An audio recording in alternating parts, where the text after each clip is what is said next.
Morning, guys. We're going to wait a couple of minutes here. Everybody to join. Get rolling.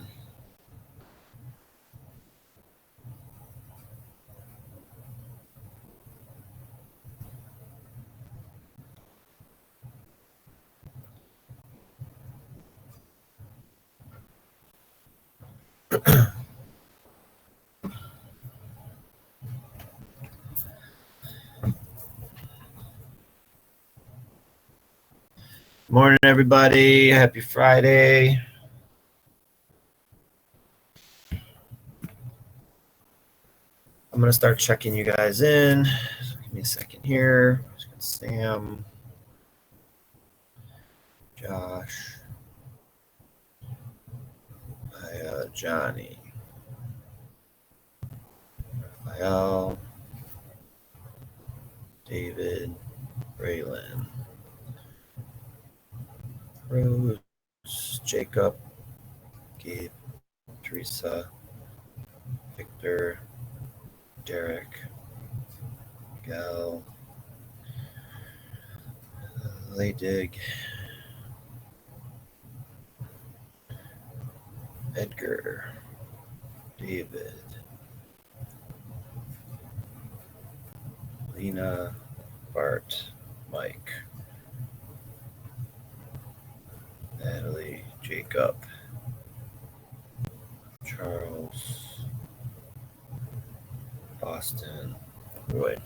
So hey, are any of you guys playing sports this winter? Are any of you guys doing basketball? Boys or girls basketball? I'm just wondering what the guidelines are. When are you guys starting practices? I think next Thursday. Next Thursday? Did Yeah. they say what the season's gonna look like, or you don't know yet? No, nothing right now. We need to just have everything updated. So get your paperwork and your physicals and stuff. Yeah. Got it. Just curious because I know that they passed. They passed so sports can play, I believe. Let's see. Let me double check some names here. Let's see, Lally. Let's see. Juan. Don't see. Did Anna join? Don't see her either. And Oscar. Hopefully everyone joins within the next few minutes. Don't see Mark either.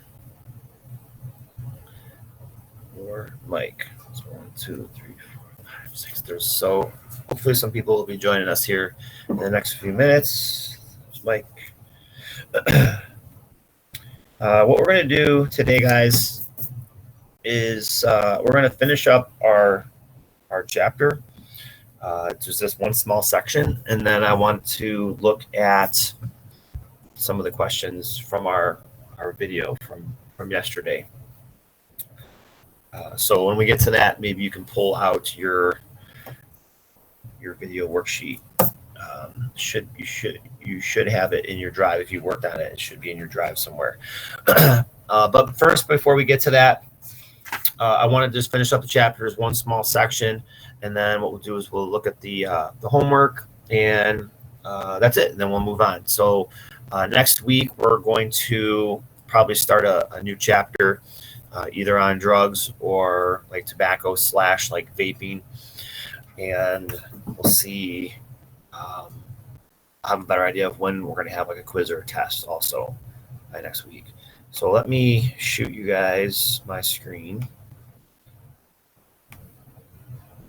So I just need you guys to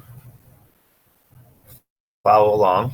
Again, it's not going to take us long to get through this. It's not going to take us a lot of time to get through the homework either. Just a reminder, today also we have the shortened schedule, so all classes are pretty much 15 minutes shorter, it looks like. So we're down here at Roman numeral number 3, and this is it's titled Using Alcohol Responsibly. I don't know if there's an actual way for people to use alcohol responsibly. I know that some people can, some people can't. I guess it just depends on the situation or the person, possibly.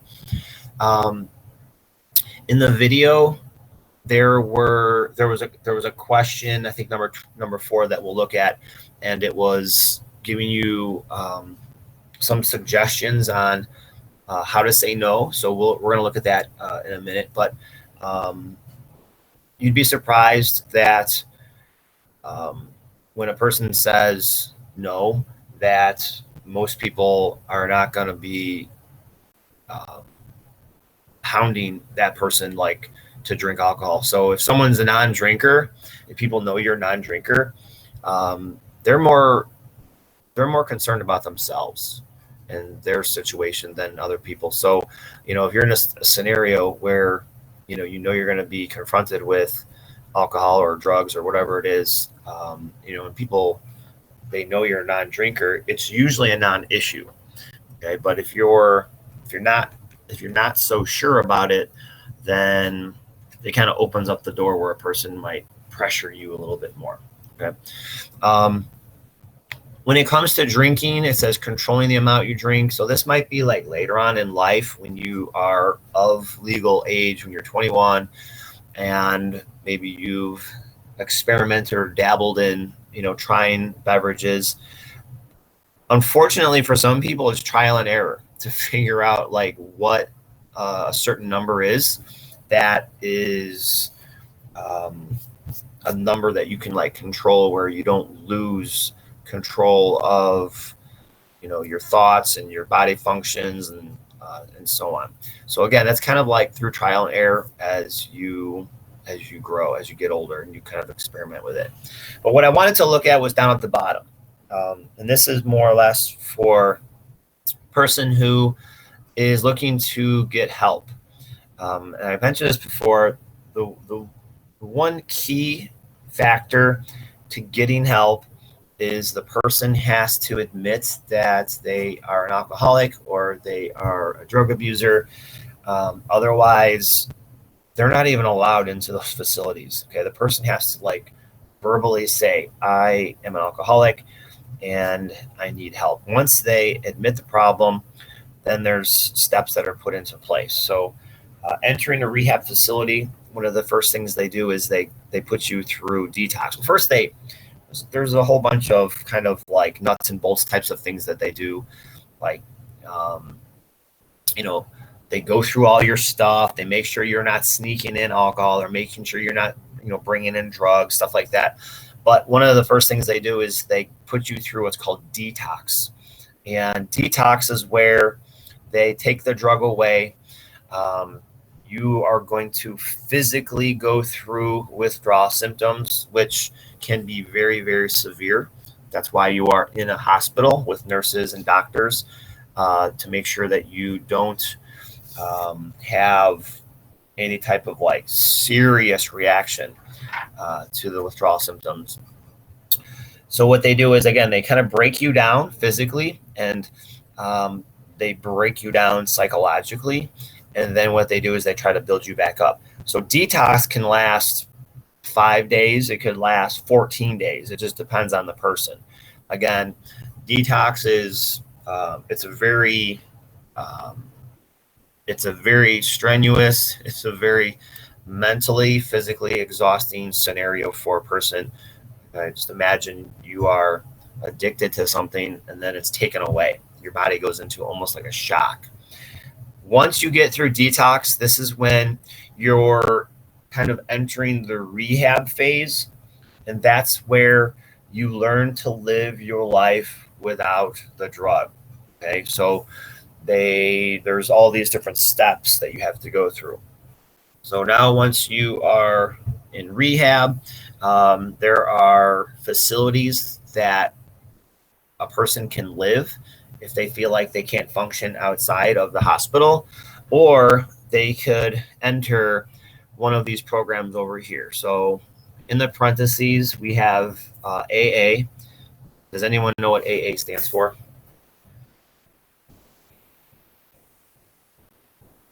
What does AA stand for? You guys should know this, right? Everyone knows what this is. What does AA stand for? Somebody put it in the board or somebody chime in.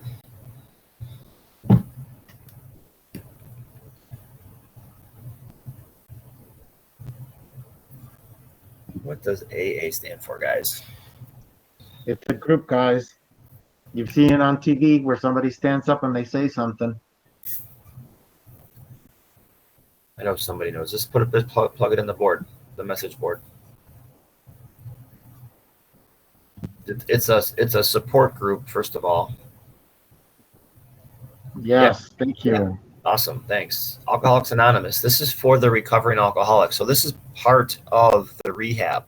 So Alcoholics Anonymous is for the recovering alcoholic, and there's a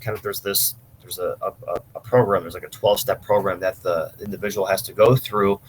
And one of the things is they get partnered up with kind of like a buddy. There's like a buddy system, and it's like a backbone. Okay, it's a support group. So if you're having a really bad day, you can contact somebody and you can talk to them, and you're saying, I have a really bad day. And the thing is, they can relate. So people who are alcoholics, they can relate to one another. It's different. It would be different for an alcoholic to call somebody who's completely sober and has been sober, and they're saying, I have a bad day, because it's easy for the sober person to be like, oh, well, just stay away from alcohol, just don't drink. But the other alcoholics, they understand, and they can talk through it. So again, it's a support group. It's a backbone. It's kind of like structure for the recovering alcoholic. There's two other support groups that are listed.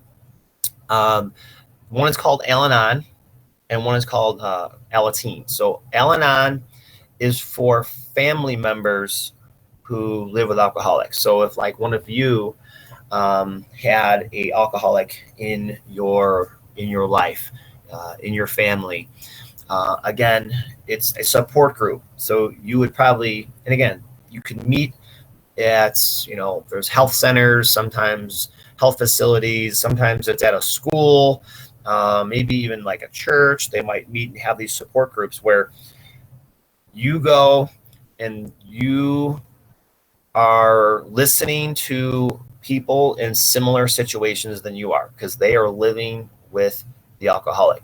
What's kind of interesting about living with an alcoholic is you lose part of your own self-concept. You lose part of your own personality, meaning that when, let's say, the alcoholic is in a good mood, you're in a good mood. When they're in a bad mood, you're probably going to be like kind of tiptoeing around the house. So what happens is you actually kind of lose your own sense, your own self, and you're kind of fixated on the alcoholic. So other people who live with alcoholics, they understand that. So again, it's a support group. You're there to help one another. You're there as a backbone. Now, Alateen is pretty much the same thing, except it's for teenagers. So it's for teenagers who live with alcoholics, because teenagers, a lot of times you don't want to sit in a group with a bunch of adults. You would rather be around people your own age, your peers, your friends, and so on. So again, it's a support group for people who live with alcoholics. Okay. So any questions on that? I know it's kind of brief, and we're kind of like ending it right there. Any questions on any of those support groups? Wi-Fi keeps kicking out. All right, just do your best to log back in, get kicked out. So here's what I want you guys to do. If you can, I want you to locate your video 15 worksheet. You should have it in your drive. I'm going to pull out this here and go through it. I know it's kind of hard to see, but if you can maybe do like a split screen, or just pull up your worksheet. I want to go through some of these questions. I'm not going to go through all of them. So those of you who finished, that's great. You guys are right on task, and almost all of you did finish this. And then there's a few people who needed to finish a couple of questions. So if you didn't finish a question, maybe say, hey, how about number 3? Let's look at number 3 as a group. So what I want to do is go through some of these questions as a group, and I want to hear some of your guys' answers, because everyone's answers are probably going to be a little bit different. Some of them will be similar, but some will be different. So what I want to do is I actually want to skip the first one and go to number 2. So I'll read it, and then I want you guys to, again, try to locate yours with your answers. And I'm hoping that we have a couple of you guys that just share your answers. So the first one says Reed and Blaze. So these are the 2 brothers. They're in a band, I believe. It says, what refusal statement or line did they use when they're offered alcohol? So remember, these guys they're brothers. They're in a band, and they play at bars. So people assume that they are maybe older, and they assume that they are, maybe drinkers. So what was one of the things that they said to refuse alcohol? So if someone could unmute or just maybe type in a quick statement. Or go ahead. One simple line one of the brothers said was just, nah, man, it's fine. And then the person usually just went away. They're like, oh, okay. Yeah, it's pretty simple. Again, people are probably just being polite. They assume that if you're in a bar, because when people go to bars, there's alcohol around. People tend to drink. So maybe they were just being polite and saying, hey, you guys are, sounded really good. Can I get you a drink? And they're just like, no, man, I'm good. Simple as that. And then the person probably says, oh, okay, yeah, let's just trying to be nice. So something as simple as that is all you have to do to just avoid that whole scenario. Did anyone have any other line or statement? Did they say anything else in that scenario? I think Teresa was right on with they just came up with that real short, kind of quick statement. I want to move down to number 4. All right. So it says, the hard copy in front of me because I can't, my eyes are so bad I can't even see it. It says, which other reasons for refusing or refusal lines given by the experts in the video would you most likely use yourself? So you guys tell me. So the expert came up with a few things. Maybe you've been in a scenario. Maybe you're a non-drinker. What are some things that you have used or maybe a friend has used? So again, you could type it in or just unmute. What are some things that can be said to refuse it? Firmly just say no so they don't ask you again, so they know from now on that you are not going to drink. Yeah, just firmly say no, I'm good. And like I said, most people are concerned about themselves. What's another excuse? What's a good excuse? Like, you guys are teenagers, you guys are in these scenarios. What's another one? That was great. I don't like the flavor. Yeah, some people don't like the taste of beer. They don't like the taste of wine. Like, it's not my thing. I don't like the taste of it. What else?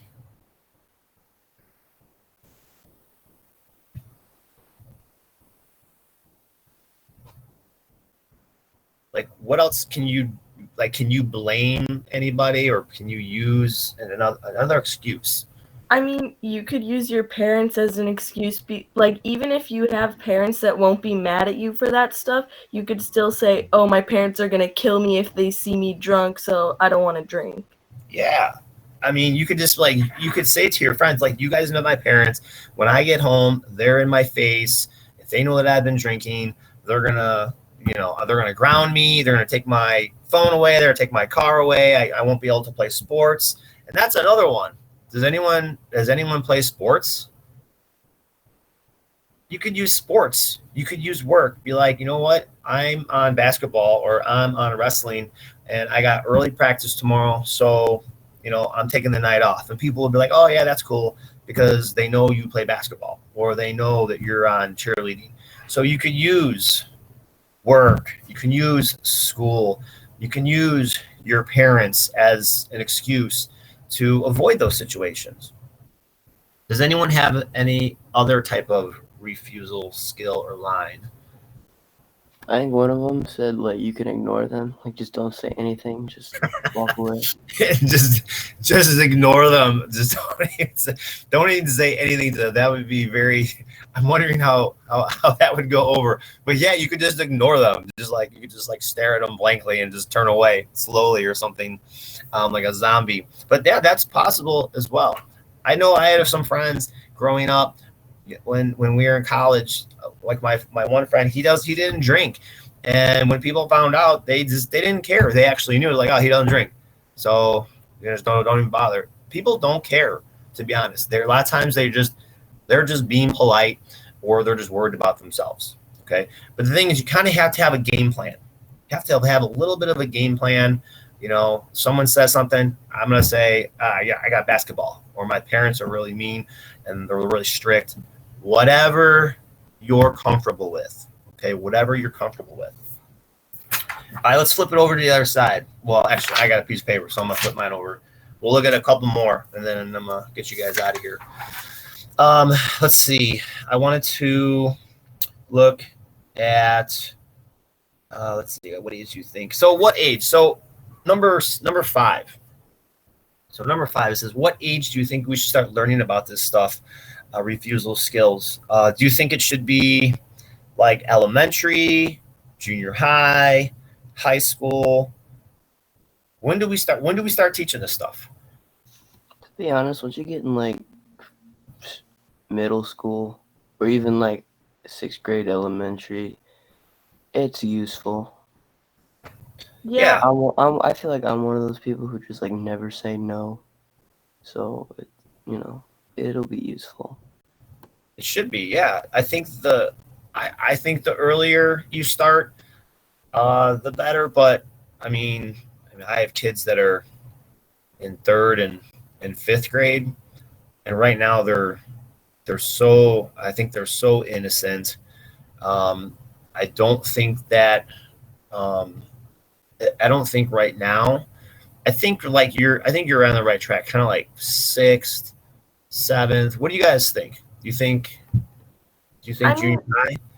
In 5th or 6th grade, that's kind of when they first teach like basic sex education. I feel like drugs should be like incorporated as like a small lesson to be like introduced to them in like 5th or 6th grade, just so they know about it at a young age and know the dangers of it, so they're not like unaware when they get older. Because people could even start drinking in middle school too. Yeah, absolutely. I think that it's not going to hurt, right? I don't think it would hurt going over the information when they're, in 5th, 6th grade, just kind of introduce it to them. A lot of times they bring in, like, I know in my kids' school, they bring in like a police officer, and, they do the whole DARE program, and they kind of make it fun, but it's as you guys get older, it gets like a little bit more involved, a little bit more serious, because they talk about the consequences. They talk about drinking and driving. They don't want to like scare the little ones, basically. So let's look at 6, 7, and 8. Does anyone have any other? It says, how will you say no? How will you stick to your decision? Does anyone have any other comments or answers for those? Or is there any question that you wanted to look at that you didn't get?